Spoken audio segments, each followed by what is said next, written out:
할렐루야, 반갑습니다. 2025년 10월 10일 금요 기도의 말씀을 함께 나누도록 하겠습니다. 오늘 말씀은 지난주 베드로후서 3장 우리가 10절에서 12절 그 말씀을 보았지요. 오늘은 그와 이어지는 본문입니다. 요한계시록 6장입니다. 요한계시록 6장 12절에서 14절입니다. 제가 봉독드리겠습니다. 내가 보니 여섯째 인을 떼실 때에 큰 지진이 나며 해가 검은 털로 짠 상복같이 검어지고 달은 온통 피같이 되며 하늘의 별들이 무화과 나무가 대풍에 흔들려 설익은 열매가 떨어지는 것 같이 땅에 떨어지며 하늘은 두루마리가 말리는 것 같이 떠나가고 산과 섬이 제 자리에서 옮겨지매. 아멘. 지난주에 금요 기도회 때 우리는 베드로후서 3장 10절 12절 말씀을 가지고 땅이 불로 모든 것이 다 태워지고 또 물질이 녹아진다. 그래서 이것이 과연 소멸을 의미하는 것인가 아니면 정화, 갱신하는 의미인가라는 것을 살펴보았죠. 결론은 하나님이 이 땅을 새롭게 하시는, 정화해서 새롭게 하시는 그런 갱신의 의미다라고 했지요. 오늘은 이제 그 이어지는 본문 요한계시록 6장에 나오는 특별히 요한계시록 6장의 이 말씀을 통해서 오늘 이 땅의 결국에 대한 말씀들을 다시 한번 또 나누고자 합니다. 오늘 제목이 하늘의 소멸입니다. 하늘의 소멸. 자, 요한계시록 오늘 우리가 읽었던 6장 12절에서 14절의 주요 이미지들은 이와 같습니다. 여섯째 인입니다. 일곱 인. 요한계시록에 나오는 첫 번째 심판 3부작의 첫 번째 등장하는 일곱 인 중에 여섯 번째 인을 뗄 때 나타나는 현상, 바로 그것은 우주적 심판의 신현, 하나님의 나타나심의 강력한 구약적 이미지들을 다 차용하고 있어요. 해와 달이 어두워지고 별들이 떨어져요. 천체 변이, 이것은 구약 선지서에 나오는 주의 날의 전형적인 징조와 같습니다. 전형적인 징조예요. 특별히 해, 달, 별 넷째 날에 하나님이 창조하셨던 광명체들이죠. 하나님이 만드신 이 창조 세계가 붕괴된다라는 것은 심판의 아주 강력한 메시지이며 주의 날에 일어날 일들이 있죠. 특별히 여기 보면 하늘이 두루마리가 말리는 것 같이 떠나가고, 하늘이 두루마리가 말리는 것처럼. 이것은 이사야서 34장 4절에 그 말씀을 그대로 채용한 거예요. 제가 이사야서 34장 4절 말씀을 읽어드립니다. 하늘의 만상이 사라지고 하늘들이 두루마리같이 말리되 그 만상의 쇠자남이 포도나무 잎이 마름 같고 무화과나무 잎이 마름 같으리라. 이사야 선지자가 이야기하는 이 하늘의 만상, 모든 피조 세계가 두루마리같이 말려요. 이 두루마리같이 말려서 떠나간다라는 표현이거든요. 그리고 오늘 요한계시록 6장에 보면 각 섬과 산들이 제자리에서 옮겨져요. 하나님이 이 땅에 강림하실 때 땅이 진동하는 구약적 이미지를 또 연상케 하죠. 자, 이 이미지들, 그리고 이것이 갖고 있는 진정한 의미는 무엇인가? 자, 여기 하늘이 떠나가고 슬롯이 갈라진다라는 의미를 썼는데요. 여기 보면 지난번 우리가 베드로후서 3장에서 본 것처럼 이 불타는 이게 소멸이 아니라 정화, 갱신이었는데 여기서는 소멸 대신 분리 또는 갈라짐의 의미가 이 하늘이 떠나간다는 의미를 더 강력하게 지지하는 원어적인 표현입니다. 헬라어 동사의 아포코리조라고 하는 이 동사는요, 사라지는 것을 넘어서 쪼개졌다, 분리되었다라는 의미가 더 강합니다. 본문에서도 그런 의미가 더 강하게 쓰여졌고요. 그러니까 여기서 이 계시록의 사도 요한이 지금 표현하는 의미는 하늘이 완전히 소멸돼서 완전히 그 물질이 지난 우리가 보았던 것처럼 물질이 녹아지고 하는 그 개념도 결국에는 뭐예요? 새롭게 갱신되는 의미인 것처럼 이 말씀도 하늘이 완전히 소멸된다기보다는 하나님께서 심판을 위해 하늘을 벗겨내시는 일종의 두루마리가 이렇게 말아 올려지는 것 같은 그런 행위를 묘사한다 이 말이에요. 이게 좀 와닿으실지 모르겠는데 바로 그런 의미를 갖고 있어요. 그래서 이사야서 34장, 64장에 보면 하늘이 말리거나 갈라지는 것은 하나님의 심판, 구원을 위한 그 임재, 하나님의 강림을 예고하는 거예요.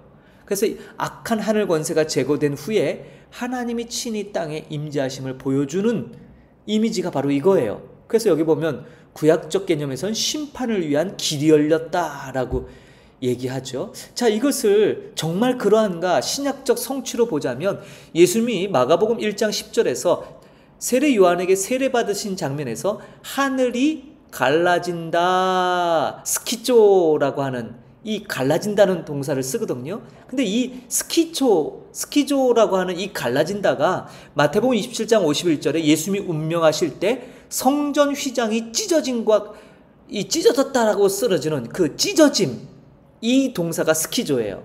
그러니까 갈라진다, 찢어진다와 같은 의미죠.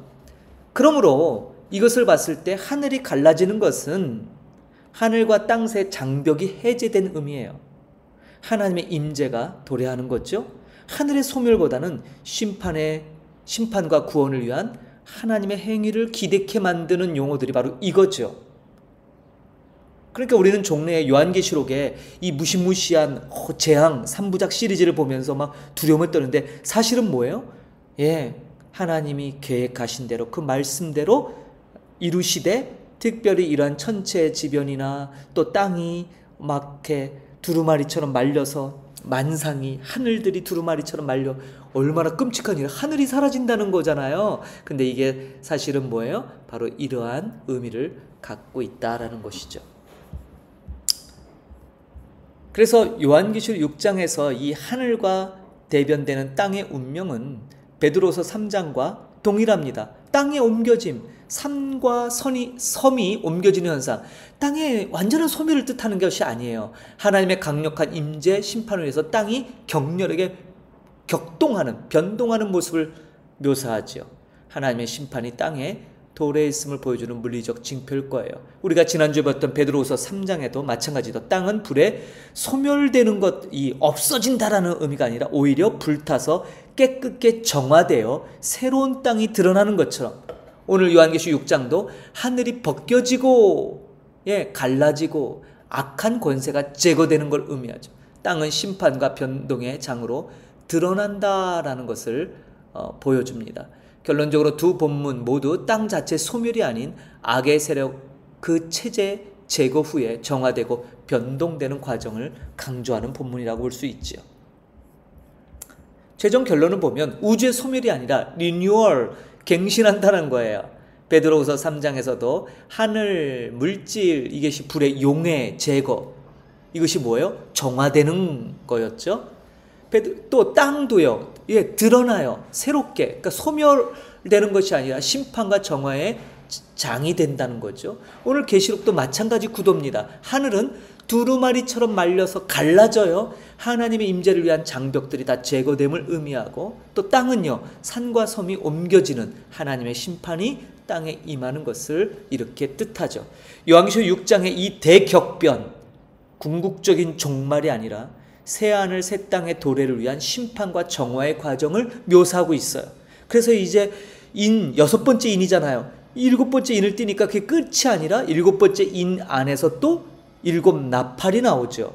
나팔들이 쭉 불려질 때마다 재앙이 더 강화되고 심판이 더 엄미하게 성취되죠. 그러나 마지막 일곱 번째 나팔이 불려졌을 때 재앙이 끝나는 것이 아니라 거기서 또 일곱 대접 심판, 대접을 든 천사들이 등장하죠. 바로 이러한 심판 3부작을 통해 하나님께서 끊임없이 이 땅을 새롭게 리뉴얼, 하늘과 땅을 새롭게 갱신하고 계시고, 종국에는 계시록 19장 나오는 것처럼 백보자 심판, 누구도 피할 수 없는 마지막 영원한 형벌, 영원한 영생의 그 갈림길의 심판을 향하여 달려갑니다. 그러므로 이러한 우주적 변화는 예수 그리스도 안에서 완성될 창조의 갱신을 위한 준비다라고 우리는 믿는 것이 건강한 종말론이죠. 그러므로 요한계시록 6장의 격보는 종말 끝이 아니라 새하늘 새 땅의 도래를 위한 심판과 정화의 과정으로 우리가 이해할 수 있고 또 그렇게 믿는 것이 바로 성경적 종말론입니다. 창조의 갱신이지요. 하나님의 심판 구원의 완성, 하늘의 갈라짐은 모든 장벽이 해체되고 하나님이 임재하심을 뜻해요. 예수님이 세례받았을 때 하늘이 열리고 갈라지고 400년 동안 침묵하셨던 말라기 선지자 이후에 그 오랜 세월 동안 침묵하셨던 하나님이 드디어 하늘을 가르고 갈라지고 거기서 성령이 비둘같이 예수님께로 임재하는 모습을 통해 이제는 뭐예요? 새로운 시대의 도래를 예고했던 것처럼 지금 오늘 베드로후서 3장과 요한계시록 6장의 이 말씀들 하늘이 두루마리처럼 말린다라는 것은 바로 이러한 의미로 우리가 믿게 되고 받아들이게 됩니다. 땅의 변동, 심판을 통한 정화의 과정이죠. 자, 이 모든 것이 뭐예요? 새로운 창조를 가리킬 것이고 예수 그리스도 안에서의 완성을 향하여 달려가는 반드시 이 하나님 나라의 도래가 완성된 그 나라가 임하기 전에는 뭐예요? 기존의 악한 것들이 제거돼야 돼요. 소멸돼야 돼요. 불타야 돼요. 예, 정화의 과정을 거쳐야 되고 새롭게 갱신해야 되죠. 그래서 요한계시록 6장은 소멸이 아닌 갱신의 메시지를 전한다 라고 단언할 수 있습니다. 하나님의 심판은 물론 믿지 않는 자들에게는 파괴, 멸망입니다. 그러나 그것은 우리에게는 새로운 창조를 위한 새롭게 창조의 갱신을 이루기 위한 하나님의 놀라운 역사의 주관자이신 하나님이 이루시는 놀라운 하나님의 일이지요. 어떠십니까? 계속해서 휴고 또 데려감, 남겨짐의 의미, 그 다음에 이제 소멸인가 아니면 갱신인가, 오늘 하늘의 사라짐, 하늘의 소멸, 두루마리치 말리는 것에 대한 이 의미도 같이 쭉 시리즈로 보고 있습니다. 저는 이런 말씀을 통해서 여러분 안에 건강한 종말론이 자리 잡기를 소망합니다. 요새 시국이 세계가 참 너무나 혼란스럽다 보니까 또 시한부 종말론도 또 일어나고 있고 또 계시록에 있는 말씀들을 여러 가지 상징이다, 문자다, 또 미래주의다, 과거주의다 해서 온갖 다 그래요. 견해의 차이가 있을 수 있습니다. 그러나 무엇이 성경에서 이야기하는 진정한 건강한 종말론인가? 우리는 이 마지막, 아무도 살아보지 않은 이 마지막 날의 시대를 살아가는 우리는 도대체 예수님의 다시 오심에 대한 어떤 시각을 갖고 신앙생활을 해야 되는가라는 것에 대한 초점을 성경적으로 바르게 견지하기를 소망합니다. 그래서 우리 목양교회 모든 권속들은요, 이런 종말관이 건강하게 자리 잡혀서 우리의 맡겨진 삶의 영역에서 이 땅이 격변이 일어날 수 있어요. 격변의 시기에 들어가죠. 천체에 여러 가지 자연계에 이상한 현상들이 일어날 수 있죠. 그러나 중요한 것은 그것은 새로운 창조, 새하늘 새 땅에 돌아가기 이전에 이 땅에 있는 모든 하나님을 대적했던 것들이 자리를 잡아가는 거예요. 정화되고 불에 타서 심판받아야 되고 새롭게 갱신하려면 그냥 되진 않죠. 대격변이 일어납니다. 이 대격변의 시대 속에 저와 여러분은 무엇을 믿고 안심할 수 있을까? 하나님의 말씀, 예수 그리스도, 우리의 반석 되신 예수 그리스도의 기초에서 우리의 신앙은 안전하고 또 보장받습니다. 이것을 통해서 더욱 우리의 믿음을 고취하고 하나님 앞에 은혜 받은 자로서 감사하며 우리의 삶의 자리를 지켜나가야 될 줄 믿습니다. 오늘 주신 말씀을 가지고 여러분 기도하실 때 마지막 때를 살아가는 우리의 삶의 자세가 바른 종말간에 입각한 삶이 되기 위하여 하나님 앞에 은혜를 구하는, 힘과 능력과 지혜를 구하는 우리 목양의 모든 권속들 되기를 간절히 소망합니다. 기도하겠습니다. 하나님 감사합니다. 오늘 요한계시록 6장의 말씀을 통해 하늘의 소멸이란 주제로 함께 말씀을 살펴보았습니다. 결코 우리가 보는 이 천체가, 이 하늘들이 두루마리 말리는 것처럼 그게 소멸되는 것이 아니라 그것은 잠시 잠깐 하나님께서 새로운 창조를 위하여 심판하시고 정화하시며 새롭게 하시기 위한 과정으로 우리가 이해하게 됩니다. 새하늘 새 땅을 우리를 위해서 준비하고 계신데 그 땅이 도래할 그 영원한 하나님 나라가 완전하게 이 땅에 도래할 그날을 고대합니다. 그리고 그날이 이르기 전에 많은 혼란과 또 여러 가지 기현상과 심판의 전조들이 나타날 것입니다. 두려워할 것이 아니라 우리는 말씀에 입각하여 이것은 하나님께서 정하신 대로 흘러가고 이루어지고 있다는 사실에 오히려 소망이 생기길 간절히 소망합니다. 두려움을 떨쳐내고 이 마지막 시대를 살아갈 때 말씀에 입각하여 바르고 건강한 성경적인 종말관을 견지하여 우리의 신앙이 성장케 하여 주시고 마지막 때까지 믿음 잘 지켜서 하나님 나라에 완성된 주의 나라에 임할 수 있도록 이룰 수 있도록 은혜 베풀어 주옵소서. 마침내 하나님 앞에 설 때 잘하였도다 착하고 충성된 종아라는 그 주님의 음성 들을 수 있도록 우리 목양의 모든 권속들 위해 은혜를 베풀어 주옵소서. 감사드리며 존귀하신 예수 그리스도의 이름으로 기도하옵나이다. 아멘. 예, 말씀을 마쳤습니다. 오늘 주신 말씀들 가지고 혼란한 시대, 혼탁한 시대, 진리가 흐려지고 있는 이런 시대 속에서 바른 종말관, 바른 성경적 종말관을 견지하고 하나님 앞에 깊이 있는 믿음의 기도로 나가는 오늘 이 밤이 되기를 소망합니다. 다음 주에 말씀으로 다시 만나도록 하겠습니다.